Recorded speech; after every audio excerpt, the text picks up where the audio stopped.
Hey guys, and welcome back to another video.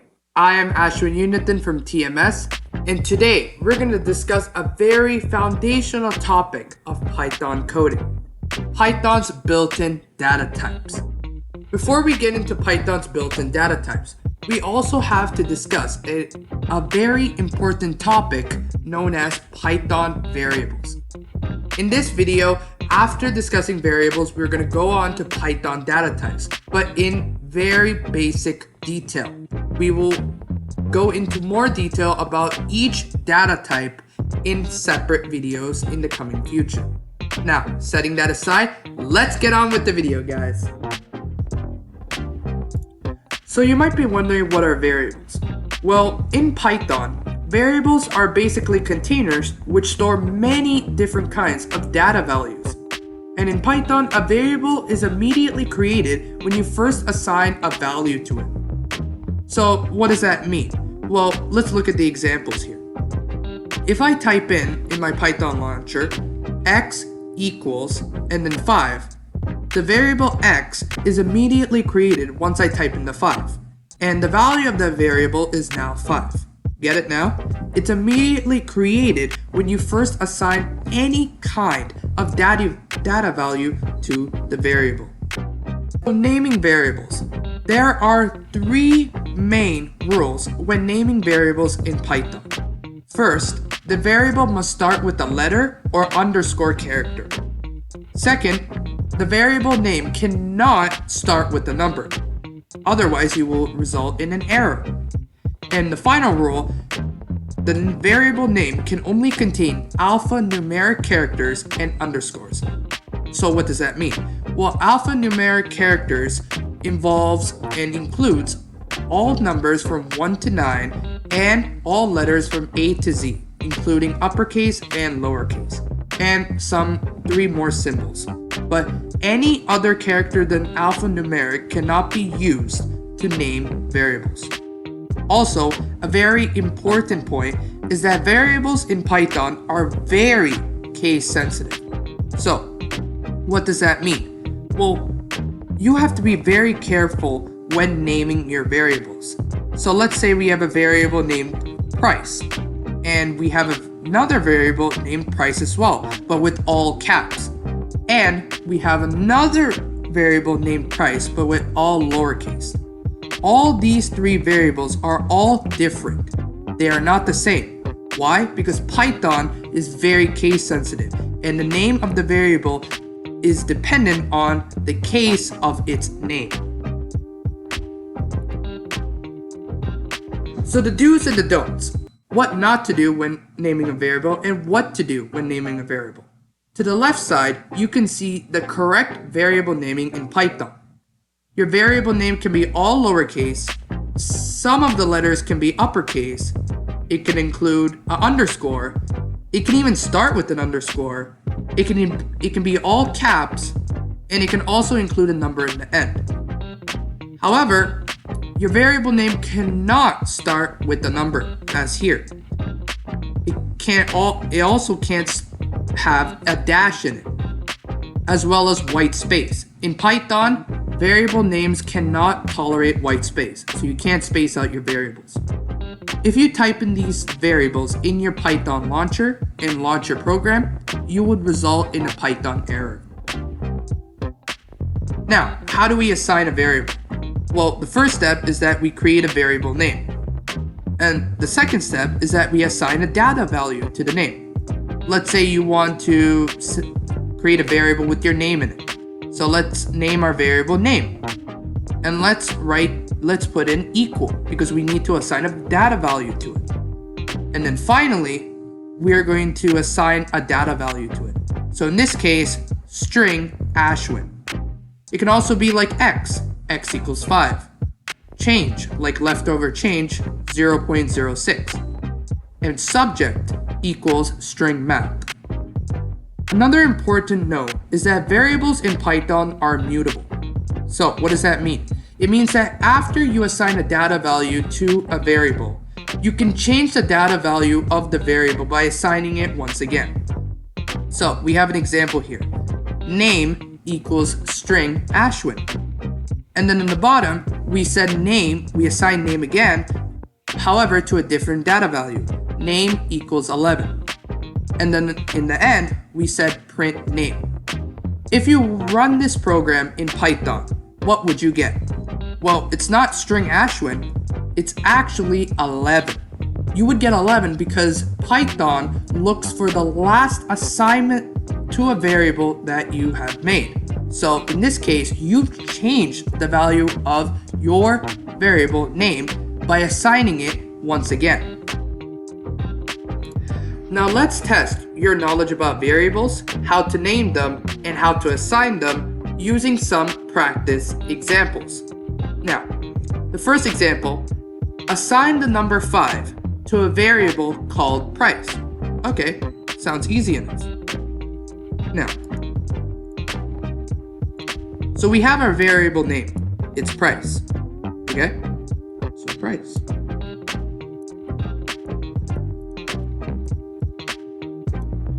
Now, we have our data value, assign the number 5. So it's not a string, it's just a number. So we just do price equal to 5. Easy enough, right? Now, example 2. Assign the string Iron Man to the variable named superhero. Okay, so this is our variable name, superhero.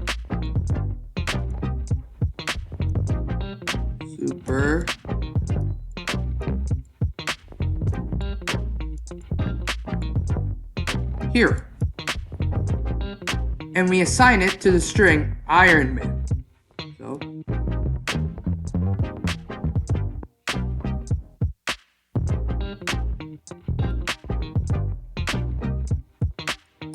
there we go.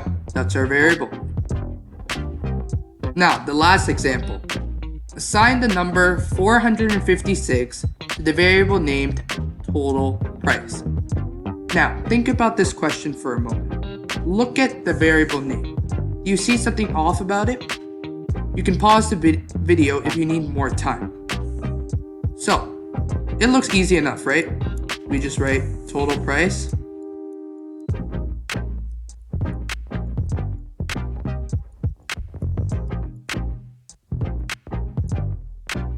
And we put it to, assign it to 456, right? That's our variable, right? Well, if you ended with that, then you are incorrect. If you recall back to the assigning or naming variables slide, it said that when you're naming variables, it should only include underscores. And in our do's and don'ts slide, we confirmed that putting dashes in your variables does not work in Python, and you would result in an error. So, we cannot assign the number 456 to this variable named total price. We can, however, replace this dash with an underscore. So, let's do that. Total price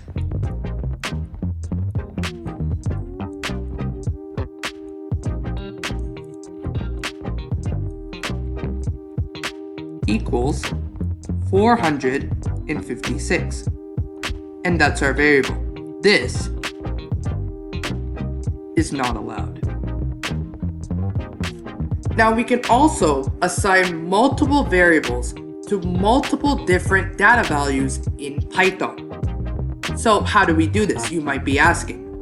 Well, we have to use commas in a specific way to separate different variables and different data values. Let's look at the first example. We have the variables A, B, and C. And we also have the data values 3, 6, and 9. And both of them are separated by commas. Now, Python recognizes multiple variables and data values using a step-by-step process. So, it will look at the first variable it sees, A, and then it assigns it to the first data value it sees, 3. And then it moves on to the next variable, B, and assigns it to the next data value, 6. And the same thing with C, and then assigns it to 9. We put commas in order for Python to know which variable is assigned to which data value, and allows us to assign multiple variables to multiple different data values. Same with example 2, name, price, and leftover. It assigns string Ashwin to name, 67 to price, and 0.9 to leftover. That's how Python recognizes the multiple different variables and data values. Now, we can also assign the same variable to the same data value using equal signs in Python. For example, in example 1, we have the variables a, b, and c. And we assign a to b, b to c, and c to 89. So what does that mean in the end? Well, that means all three variables a, b, and c are both equal to 89 and have the value of 89. There's also another way we can do this instead of doing it in one line. Let's say we have the variable a. A is equal to 10. And we want to create another variable equal to 10 as well. So let's say b. And let's say b equals a. Well, now we have two variables with the value of 10, b and a. And we just created a variable by assigning it to a. And remember, Python immediately creates a variable once a data value is assigned to it. And in this case, it's a variable. Same with example 2. Name equals name equals name equals string Ashwin. Well, as you recall, variables in Python are very case sensitive. So since all of these variables are spelled correctly but are in different cases, for example, this has a capital N, this is all lowercase, and this is all uppercase, they are identified as 3 separate variables. And all 3 of them have the same data value string Ashwin. Now we're going to discuss the various built-in data types in Python. As you recall, variables can store different types of data values, and each type of data value has a distinct function. For example, if I want to do some math in a Python program, I would use the numeric types to do my math. However, if I want to write a program to output a paragraph in Python, I would use the text type. That's what it means. Each data type has its own distinct function. Now, today we're going to describe and touch on 6 of the 7 data types in Python. The last data type, binary type, we're going to discuss in a later video as we get into more in-depth programming, but this is just on the basic level. So, today we're going to discuss the text type, numeric type, sequence types, mapping type, set types, and Boolean types. Now, on to the most common data type in Python, the text type. As I said before, the text type is used to create sentences, paragraphs in Python. And the only text type in Python is string, and is represented by str when you're coding. String data types or string values are represented by enclosed quotes, and it can either be single quotes or double quotes. For example, here we have Ashwin as a string, and it's enclosed by single quotes. That is a string. And we have cool, also enclosed by single quotes, also a string. However, for a nice program, we have double quotes, and it's enclosed by double quotes. It's still a string though, it's just enclosed by double quotes.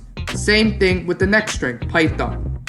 We will get on to more detail on why we use single quotes and double quotes in strings, but that's for a later video. Now, numeric types. This is one of the most common and important data types in Python, and almost all programs have to deal with some form of numeric type. There's three distinct numeric types: the integer type, the float type, and the complex type. Let's start off with the integer type. The integer type represents whole numbers, positive or negative, and it's represented by I and T in Python. For example, 89, -2, 456, etc. You can have any type of number. It just has to be a whole number. Now, second, float type. The float type represents numbers, positive or negative. However, they contain one or more decimal points, and it's represented by FLOAT in programming. So, what does that mean? Let's look at our examples. -8.67, 34.56. All of these are floats because they contain decimal points. Even -23.0, which some would classify as an integer. However, that is false. Since it has a decimal point, it is considered as a float. Now, moving on to the complex type. If you have taken grade 12 mathematics, depending on which region you live in, you probably already touched on imaginary numbers. Well, that's what complex type technically is.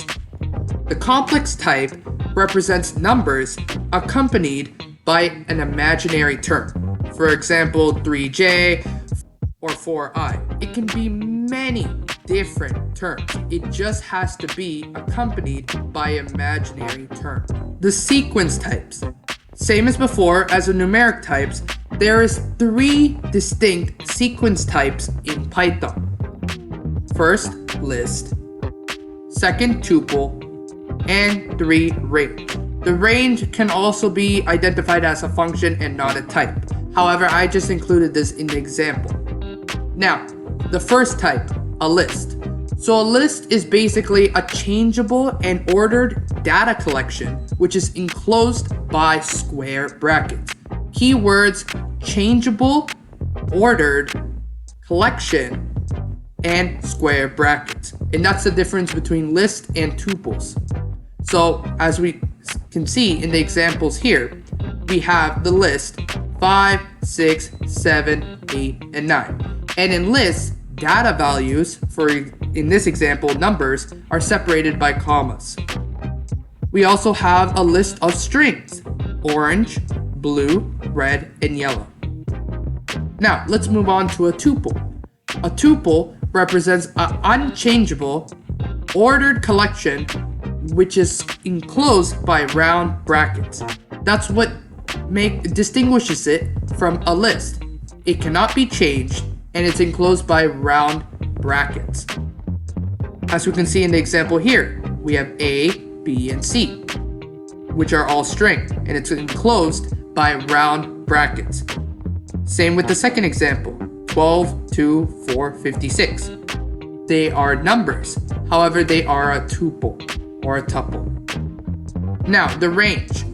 We will get into the range in more detail in a later video. The range function basically outputs an immutable sequence of numbers between the starting and ending integer it is given. What does that mean? Well, immutable means unchangeable. So it's just a sequence of numbers that we cannot manipulate between the starting and ending integer. So it has to be an integer. Now, let's dissect our example given here.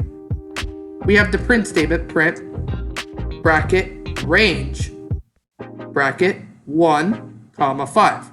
The 1 represents our starting integer, the starting integer of our sequence.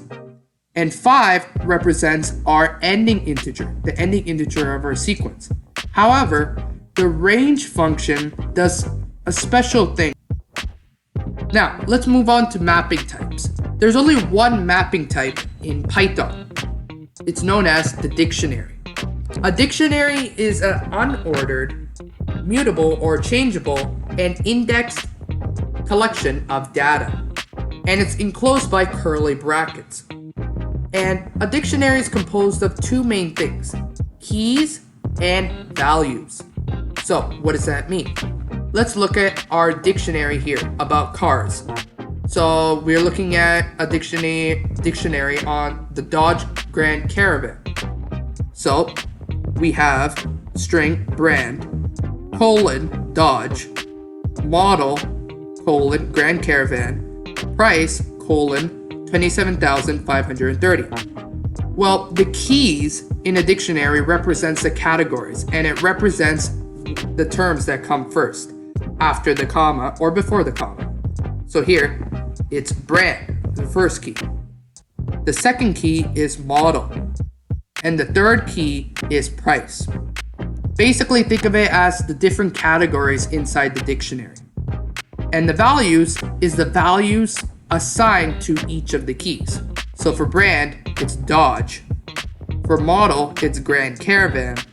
And for price, it's 27,530.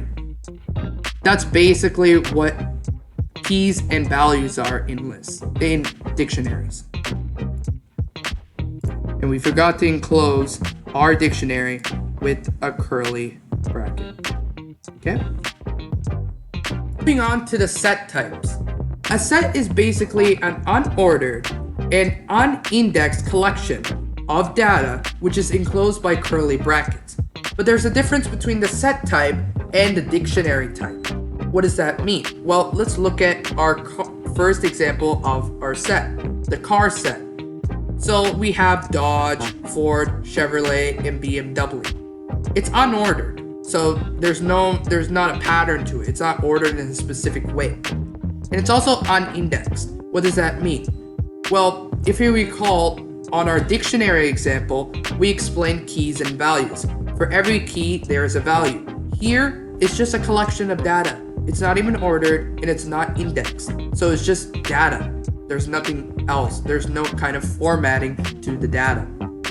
Same with phone set, which includes the string Samsung, Apple, and BlackBerry. It's unordered and unindexed. Finally, the Boolean data type. The Boolean data type basically evaluates an expression and outputs true or false based on the expression's validity. And we usually use the Boolean type to compare two data values. Let's look at our first example. Print 2 is less than 5. Now, the less than symbol here, that's known as a logic operator. And we will get that into more detail in a later video.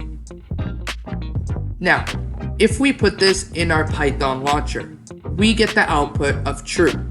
That is Boolean. Python uses Boolean logic to evaluate this expression and output true or false. In this case, 2 is less than 5, so we got the output true. Now, let's look at our second example. Print 2 is equal to 5. Is 2 equal to 5? No, it is not. So Python also recognizes that this statement is false and it outputs false. That's basically Boolean logic, either true or false.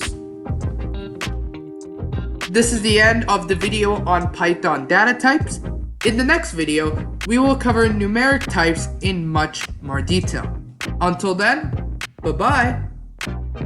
Thanks for watching. I hope you guys enjoyed my video. If you did, feel free to like, comment, and subscribe to my channel. And also hit the bell icon to be notified on upcoming videos. Bye-bye.